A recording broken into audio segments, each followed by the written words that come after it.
hoje, com muita honra, nós vamos fazer um bate-papo extremamente especial.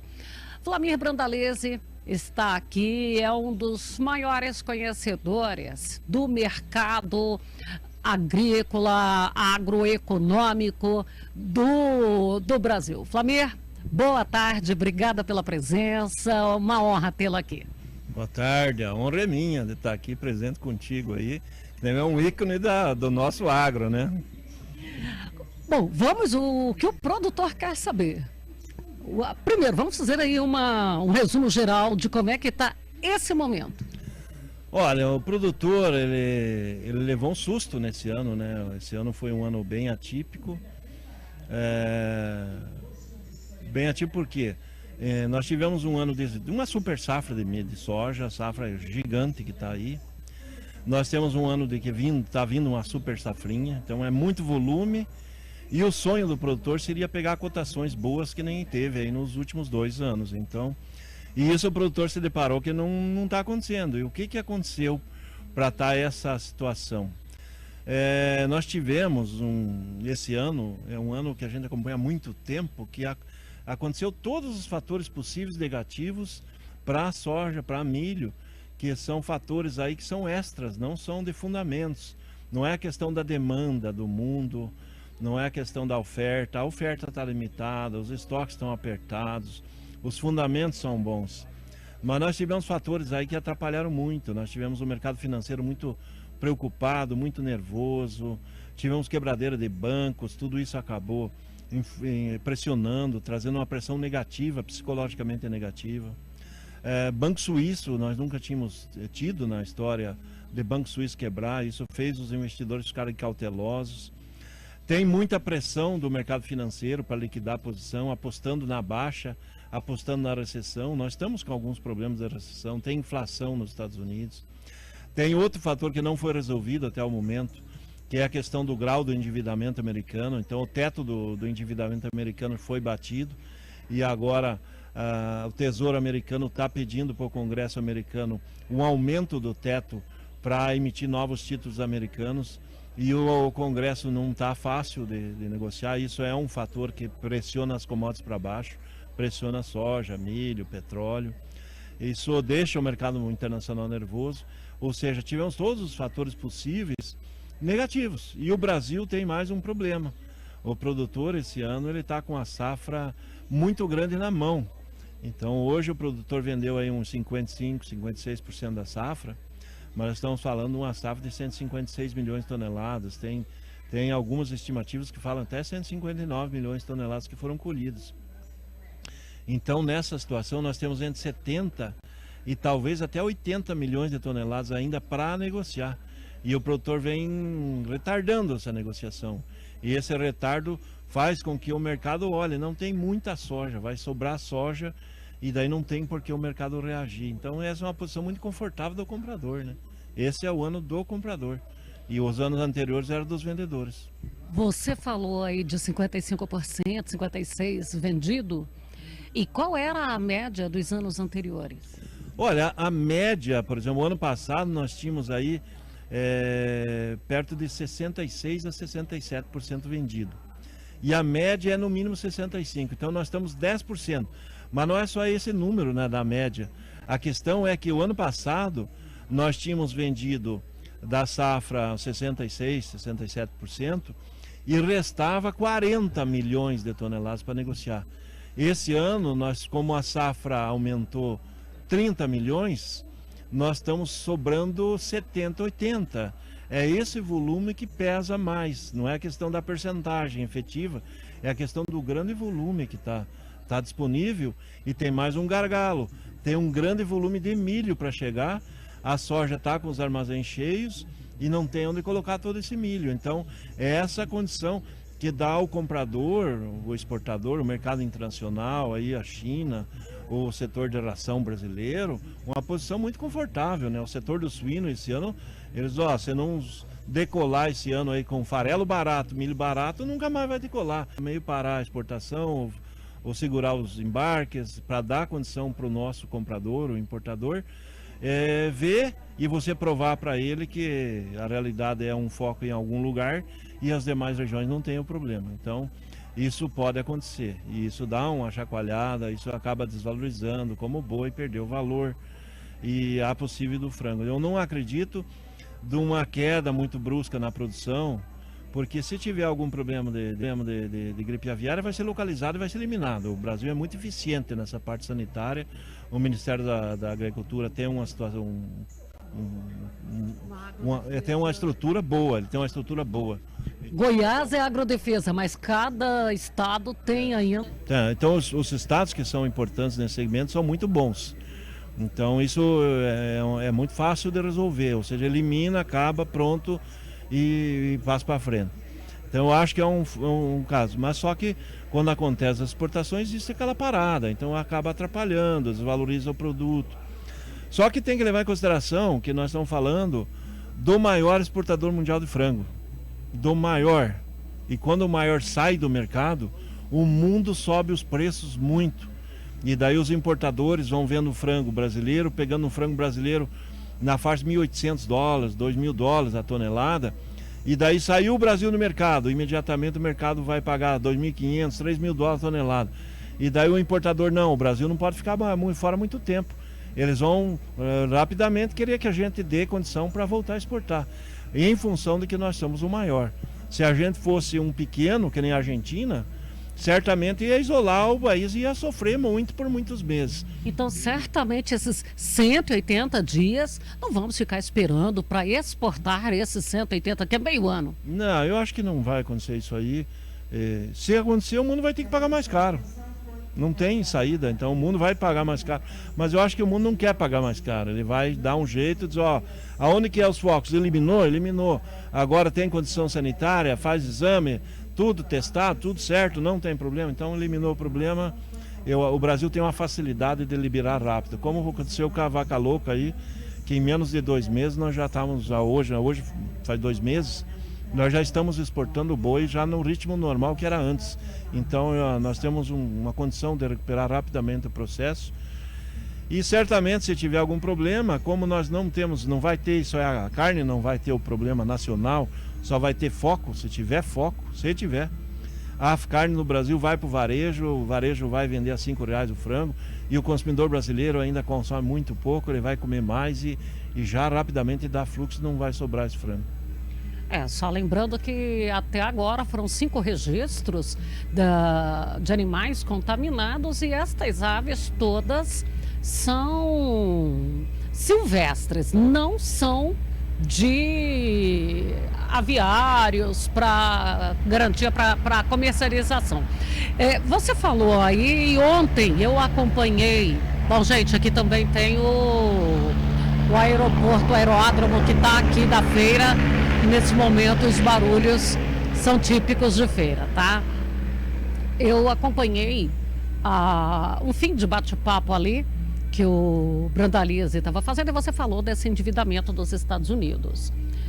Eu gostaria que você destrinchasse um pouco mais, até para que o nosso telespectador que está por fora, porque o mercado financeiro ele é muito difícil para a gente ficar compreendendo, e às vezes nos leva até a afastar do entendimento. Você explicar o que é esse endividamento e mostrar que não é só o Brasil que está passando pelos momentos difíceis. Olha, a realidade da economia mundial desde a pandemia, ela ainda não se recuperou, né? Ela está ainda em processo de recuperação. Nós temos a recessão econômica, a inflação alta na Alemanha, que é a maior economia da Europa, na França, a Europa inteira está sofrendo ainda, os Estados Unidos está com inflação alta, juros americanos subiu aí para entre 5 e 5,25, é o maior juro desde 2007, ou seja, desde a última crise que teve do petróleo, crise financeira americana.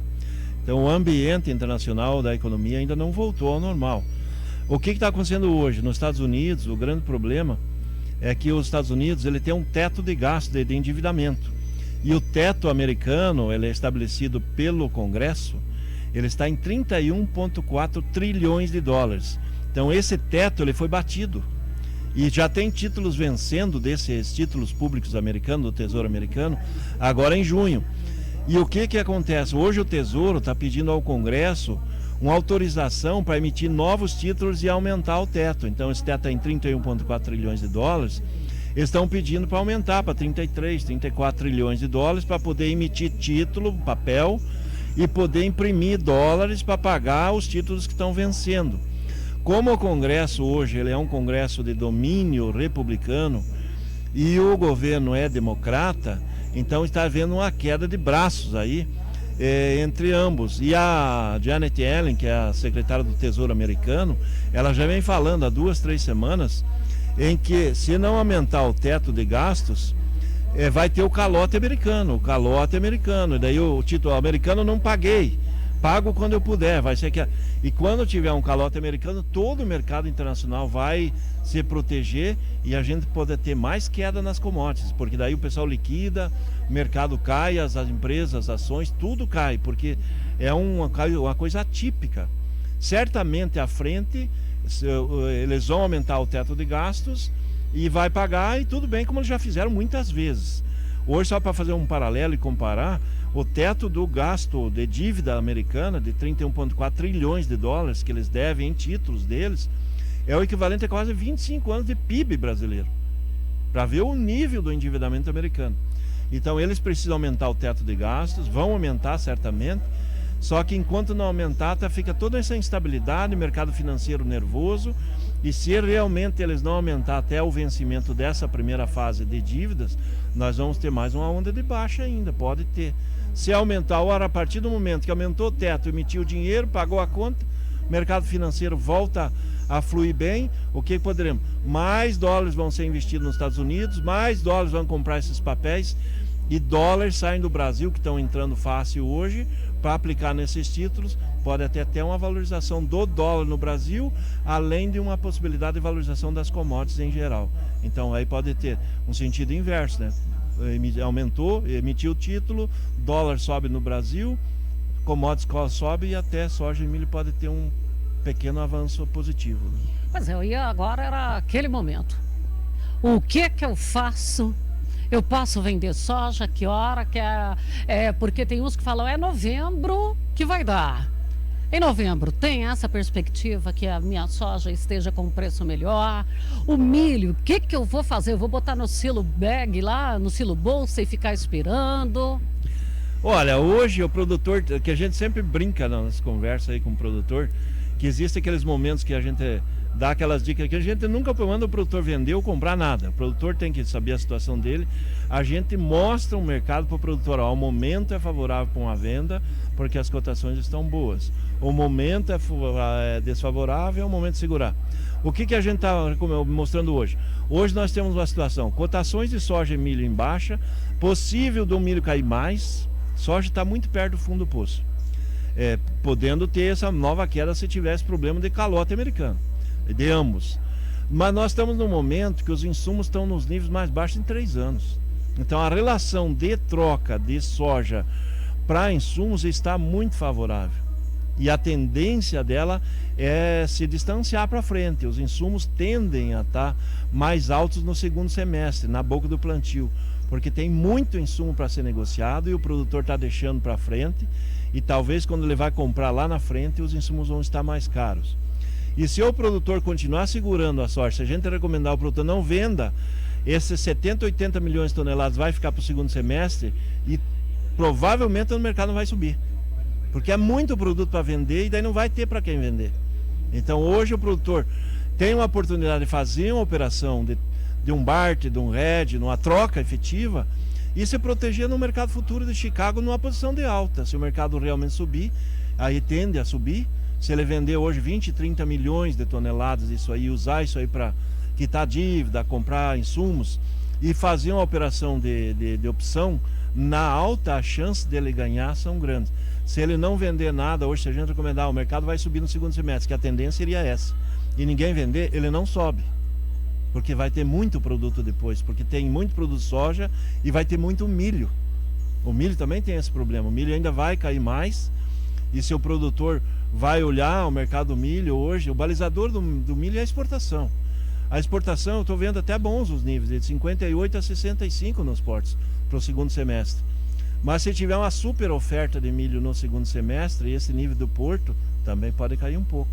Então o produtor hoje tem que começar a se posicionar para tentar já posição de milho no segundo semestre, num nível interessante para ele, uma relação de troca boa para a soja, ou já pensar dizer assim, ó, se eu tenho tudo, não preciso comprar nada, não devo nada para ninguém, posso esperar para vender ano que vem, talvez seja até a melhor oportunidade, porque se a safra americana vier em novembro, que é a safra deles, cheia, novembro em Chicago é a menor cotação do ano. Se tiver um problema de safra americana agora, pode ser que em novembro melhore e o produtor tenha uma cotação melhor. O que a gente tem de positivo? É sinal de que de agosto em diante os prêmios nos portos vão ser positivos. Setembro o prêmio já vai estar lá perto de 90. Outubro talvez seja o melhor prêmio do ano, 100, 110 pontos acima de Chicago. Talvez seja o melhor momento do produtor essa posição de outubro até o final do ano. Mas tem que levar, tem sempre um mais aí, né? Porque nós temos, o produtor segurou, eu também sou produtor, eu sei disso. Nós seguramos uma parte da safra, e é uma parte grande. E do outro lado tem um comprador que sabe que está segurando, e você vai plantar de novo, vai colher de novo, você vai ter que vender. Então é essa a questão. O gargalo, se fluir produto agora, nesse mês de maio, junho, nós vamos chegar com um crescimento de cotação à frente. Se o mercado continuar segurando, vai ter um segundo semestre estável ou até em queda no fim do ano. É aquela situação de termos o produtor também oferecendo e não ter quem quer comprar porque os portos estão cheios? Também, isso nós já tivemos no começo do ano. É possível que lá no mês de setembro, quando nós vamos estar embarcando muito milho e embarcando ainda soja, se tiver uma corrida de venda de soja, talvez não tenha comprador para soja, porque não vai ter navio nomeado. Os navios estão sendo nomeados no segundo semestre, a maioria agora para milho.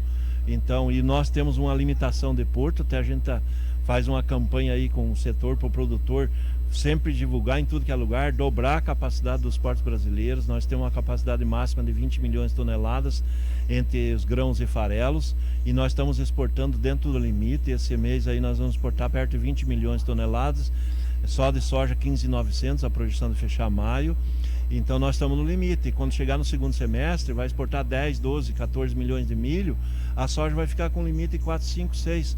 Então por isso que pode chegar um momento que o comprador não tem o que fazer, não tem como mandar para fora, não tem porto, não tem navio, vai ter que esperar para frente, e aí o mercado cai mais, esse é o risco.